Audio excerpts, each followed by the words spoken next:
On the morning of February 14th, the Ocean Ranger is drilling her fourth well on the Hibernia oil fields. As an exploratory rig, her job is to discover wells, drill test holes, and then move on. It is an expensive process, and the overriding attitude is time is money. As a result, safety drills are given short shrift. They'd ring the alarm, and people would file from their respective locations out to the lifeboat, stand around, have a cigarette, and shoot the shit. And then someone would climb in the lifeboat and do a perfunctory something or other to it, and then that was a lifeboat drill.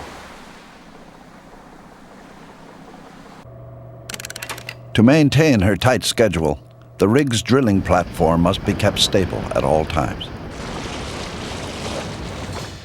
Like a submarine, the Ocean Ranger uses water and air to maintain proper height above the ocean.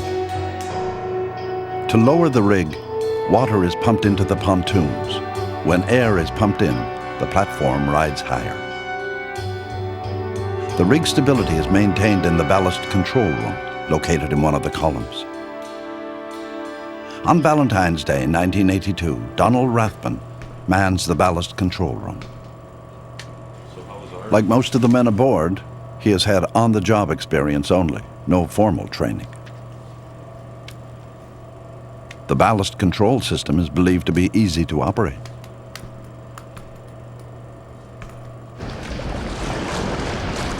In the drilling system, you simply push buttons. You know, when things are running, things are running. And one could assume that for ballast control, you simply did the same thing. If you want to control the operation of pumps, you push the button for the pump. If you want to operate the valve, you push another button for the valve. How difficult can it be? As long as things go right, things are not very difficult at all.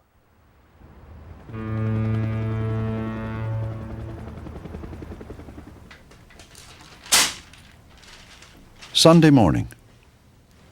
In the Newfoundland capital city of St. John's, Mobil's drilling superintendent Merv Graham receives a bulletin.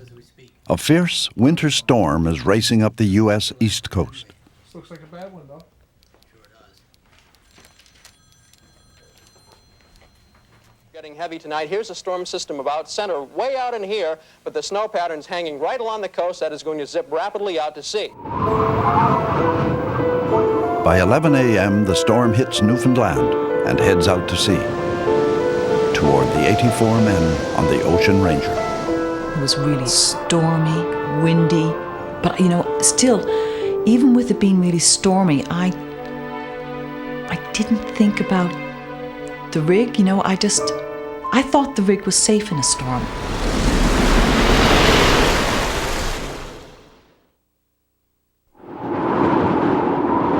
Sunday afternoon, February 14th, 1982.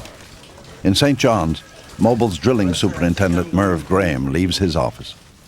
Give me a call as soon as the forecast. The Atlantic storm is gaining intensity. But Graham sees no need to take action. He is confident that the Ocean Ranger can ride it out.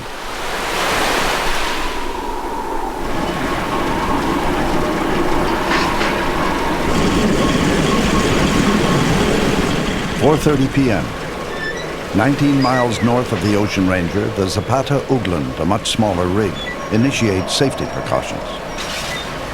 She hauls up her drill.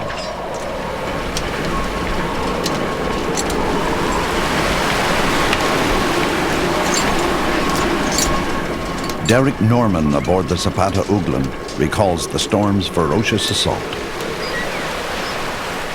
It's going to be a big one.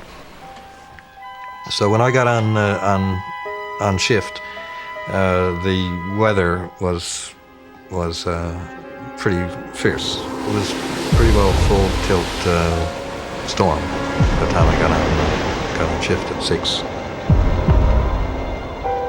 You know, I knew that we're in for a pretty miserable night.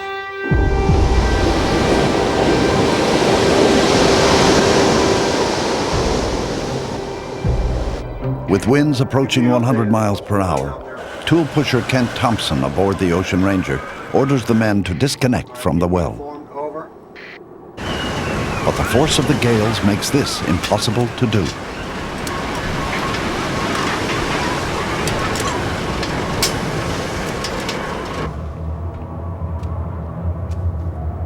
In the ballast control room, just 27 feet above the sea, Donald Rathbun makes a visual check that the rig is still riding level above the waves. Despite the severe weather conditions, he is satisfied that the Ocean Ranger is still holding steady.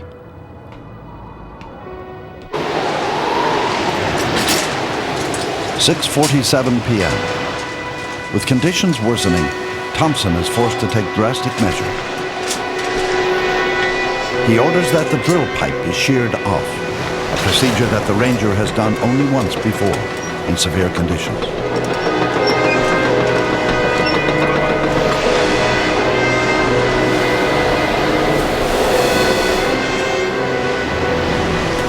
On the nearby rig, Derek Norman braves the fierce storm to check weather instruments.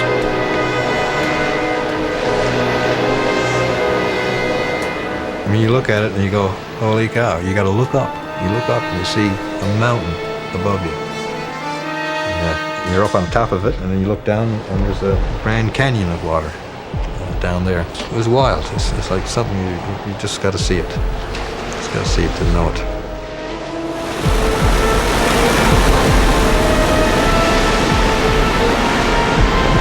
"7:45 p.m. A giant wave hits the Ocean Ranger.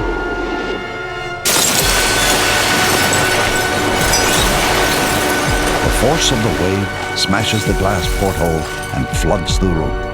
The metal safety shutters have not been secured. And these portholes could be closed with steel shutters that are clamped over the porthole. Now you have a situation where the water starts splashing against your windows. And then you say, oh, that's kind of dangerous, and let's shut these various shutters that we have to make sure that these windows don't get broken.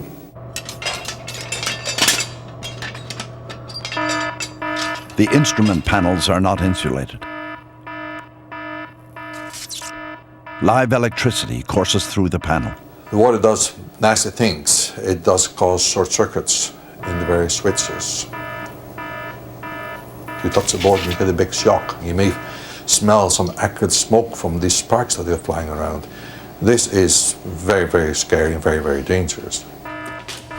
The public address system is knocked out. Hello. Hello. Rathbun uses the walkie-talkie to contact tool pusher Kent Thompson. This is Ballast intro. The wave just smashed. These open radio communications allow others to hear the evening's dramatic events as they unfold. Derek Norman is one of those listening in. Later, the inquiries into the disaster will use these transmissions to help piece together the sequence of events. The first radio traffic that started to come from the Ocean Ranger that seemed a little bit out of the ordinary was somewhere around after supper. And it was the company man on the Ocean Ranger looking for the company man on our rig. So we knew something was not right. Advised of the situation, tool pusher Kent Thompson sends down a mop-up crew. When the men arrive, the panel's indicator lights are flashing. They mistakenly believe that the rig's portside pontoon valves are opening and closing on their own. This would cause water to flood the ballast tanks and the rig to list. They cut the power, take out the wet switches, and rinse them to remove the salt water.